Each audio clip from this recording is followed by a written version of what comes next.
aware of. And out of that came such good fruit for my life, actually. And it's changed me in wonderful ways. I'm living my best, most unique life right now. And so we can actually look in an event and actually don't waste your pain. Don't waste the pain. Let's mine it for the good and let's create a new story with new outcomes. So that's the first thing. You can reframe it by looking for the gold that's in it. And then, secondly, when you're thinking about people and maybe people who have hurt you and life events, please remember that most people are broken. They're amazing, but they're also broken. And so give people some room. You know, we're all in this together. We're all in the process of becoming. And so stop being so hard on people and so heavy on people. You know, give that up. And remember, most people are broken and in a process of becoming. But they haven't become yet the same as you haven't become yet. You're also in process.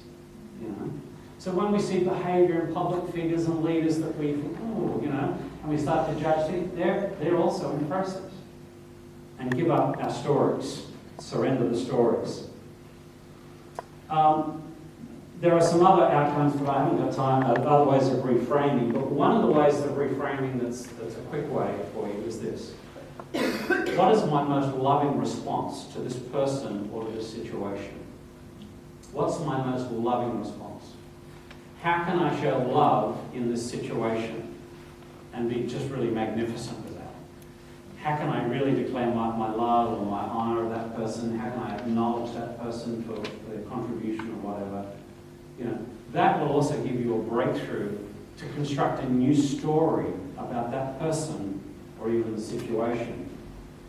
If we had time, we would look at a story as it relates to your workplace, a story that relates to so many elements. But really, I want to focus just for a few minutes on a story that relates to your relationships. And I wonder whether you've got a relationship, and as I'm talking, there are some things that are occurring to you. There's someone in your life, and you need a breakthrough with that person. The relationship isn't as good as it could be, you know. And maybe you've held a judgment, and maybe there's been a story that you constructed about that person, and you're stuck because of that. But you'd like to get a breakthrough. So, remember, we've talked a little bit about fear and about stepping over some lines to get those breakthroughs. And I want to suggest that one of the ways we can do it is we can talk about and think about what we really want. So in that relationship with that person, what do you want? I mean, what do you really want? You know, do you want it the way it is? Or does your heart long for something a bit healthier, a bit better with that particular person that you've had a breakdown? So what do I want? And you can construct some outcomes for that. Well, I don't want to have these negative thoughts. I don't want to be judgmental. I want to express love. I want to be free. So you can think about that. And then there are some action steps that we can take to actually make sure that our story has legs, our new story, and we actually do something. And so I'd like you to write down on your sheet there somewhere. We've just skated over those notes. But I'd like you to write down on your sheet the names of 3 people in your life where you have held a story or a judgment against them, you know, or a complaint, and where you would like to see a breakthrough. Now, I'm not going to ask you to stand up and share your 3 names with everybody, so you can just feel secure that you can keep that to yourself, all right? But just the names of 3 people where you know that there's been a story that you've constructed that embodies complaint and judgment and an upset perhaps, and where that relationship isn't as good as it could be. 3 people. Could be someone at your workplace, could be someone very close to you and your family, it might even be your spouse, where there's been a backdrop of some, you know, something, an upset, or you've had a judgment or a complaint against your spouse, and there's been a story that you've constructed and you've just sat with that. You haven't acted on it, but it's just sat there. So the names of 3 people. Everybody's got 3 names. And if you can't think of 3 names, I've got a few that you can write down. and you can borrow a few of mine.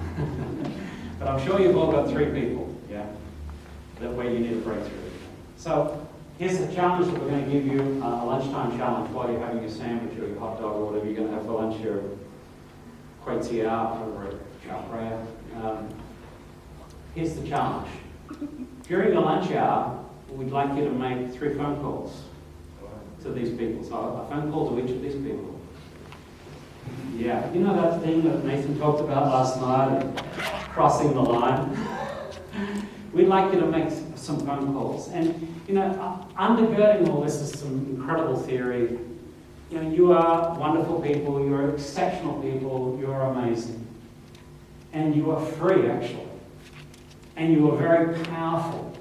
You can actually do something that will change your life and change the life of other people.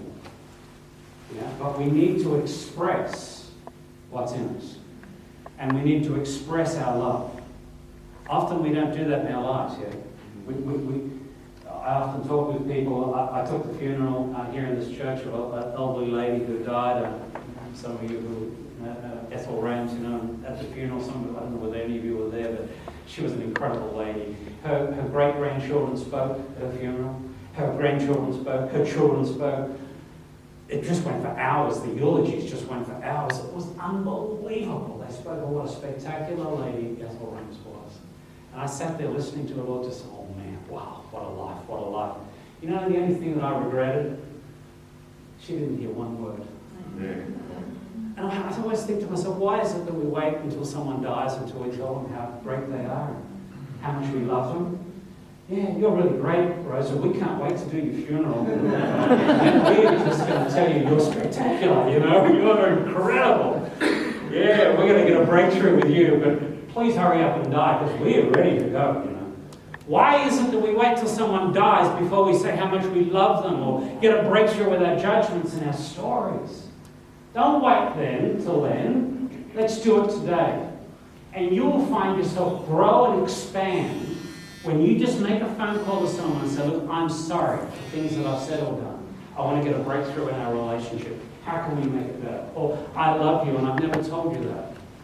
You know, I was with someone, just a lot of stories, can't tell you all. I was with a very wealthy guy in Surabaya. He's a multi-millionaire, right? We did an exercise on breakthrough with stories, you know, seminar I was teaching. This guy is one of the most powerful guys in Surabaya. I mean, and I was driving to a meeting with him the next day. I said, did you ring? Did you make your phone call? And he said, oh, no. I said, no. And I said, you're a very powerful guy. I said, who are you going to call? He says, my dad, who owns the company. I said, oh, that's okay. I'll call him now for you. Oh, no. Anyway, in the car to the meeting, I got hold of the phone. We called Dad, and he said, it was like this. Dad. The dad says to him, are you okay? He says, yes, Dad, I've never told you I love you. I just want to tell you that because I love you so much. And the dad says, oh, son, I love you too. And we've never said that to each other. Never. This guy's in his